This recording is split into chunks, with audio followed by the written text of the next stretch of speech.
Vladimir Putin was sworn in once again as Russia's president, lending a facade of legitimacy to a process that saw him change the constitution and conduct a sham election to extend his quarter-century rule by another 6 years. But how significant is another term for Putin? While the inauguration changes little in Russia after an uncompetitive election decried by Putin's opponents as neither free nor fair, it may lead to a government shake-up and a period of belt-tightening as Putin is forced to take unpopular decisions such as raising taxes to offset the costs of the war and Western sanctions. By the way, the Russian president said it was up to the West to choose between confrontation and cooperation as he was sworn at a Kremlin ceremony that was boycotted by the United States and many of its allies. The Kremlin downplayed the boycott of the events by Western diplomats, pointing to a handful of European countries that actually sent representatives to the event. Envoys from France, Hungary, Slovakia, Greece, Malta, and Cyprus attended this inauguration, hinting at a division among Western countries on how to deal with Putin amid calls by Russia's opposition to declare him illegitimate.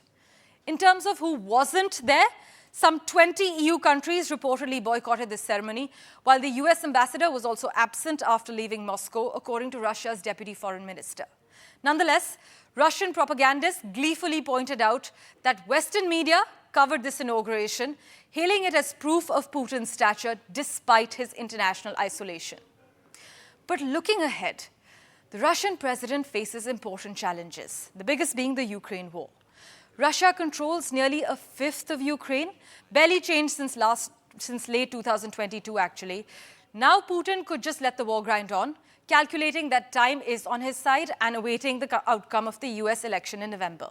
As you know, Ukraine is running low on ammunition as a big US aid package has been held up in Congress.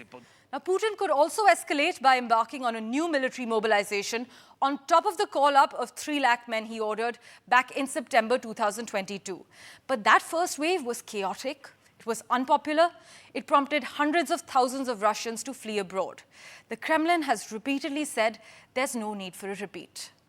Putin could also seek a negotiated outcome. Russia has said this would have to be on its terms, leaving it in control of captured Ukrainian territory, which Kyiv has said it will never accept. Reuters, by the way, exclusively reported last month that Putin had signaled to Washington that he was ready to agree a ceasefire that would freeze the war at current lines. Washington rejected this after contacts between intermediaries.